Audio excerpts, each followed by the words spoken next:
नमस्कार मो चैनल को आपण मानकु स्वागत। आज आम तैयारी करबा माछ चरचड़ी। माछ मध्य झोल हुए, माछ भी भजा हुए। आपण माने केते प्रकार करी खांती, किंतु चरचड़ी करी थरे खांतु, केमती लागुची मो चैनल को जणांतु। एबे चलंतु माछ चरचड़ी करबा आरंभ करबा।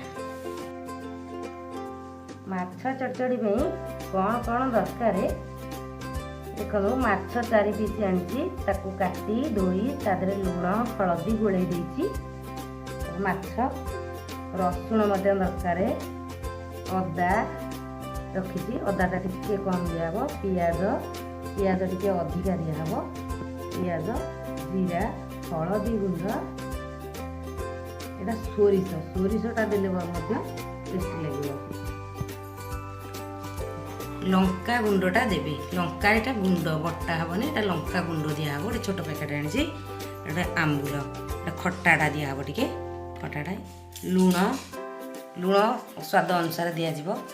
तेल मध्य छणा हबो, रसुण अदा जीरा सोरिषटा अलगा बट्टा हबो, पियाज ए ग्राइंड हे जिवो सबु। तापरे ए पियाजटी कट्टा हबो।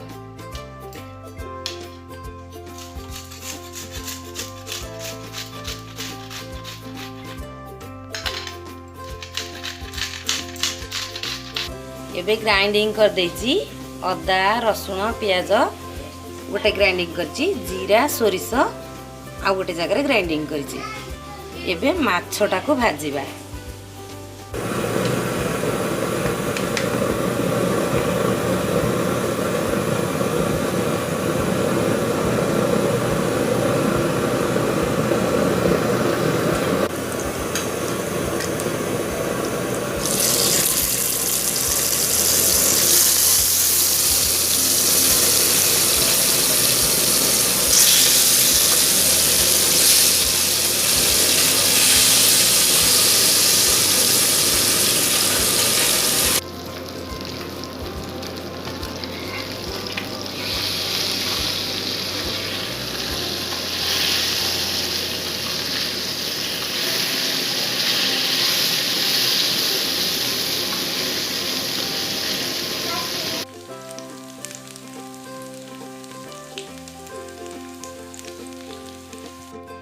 टिके जीरा पकेदवा, फुटी गली ता धीरे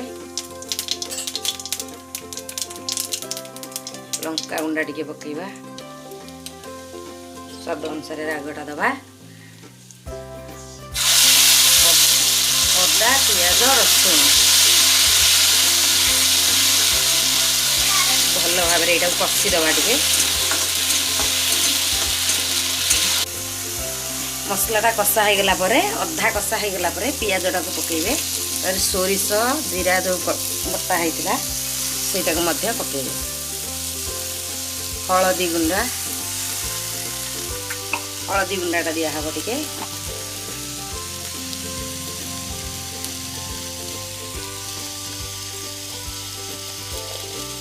सेटा टिके कषी देवा भल भाव में।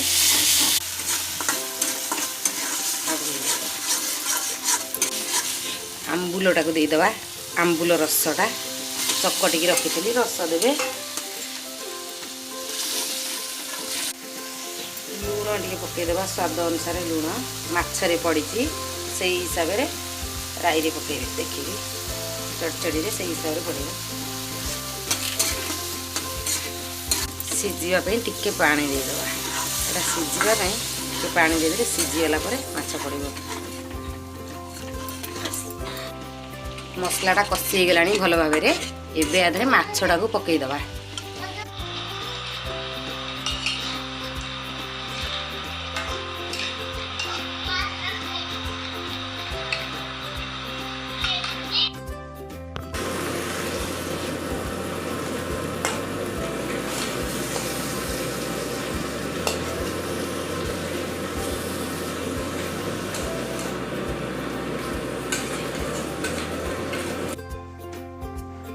एबे माछटा मसला कषीगला पकईची, तापर 5 मिनट सीझीगला एटा हो जाइए टोटाल।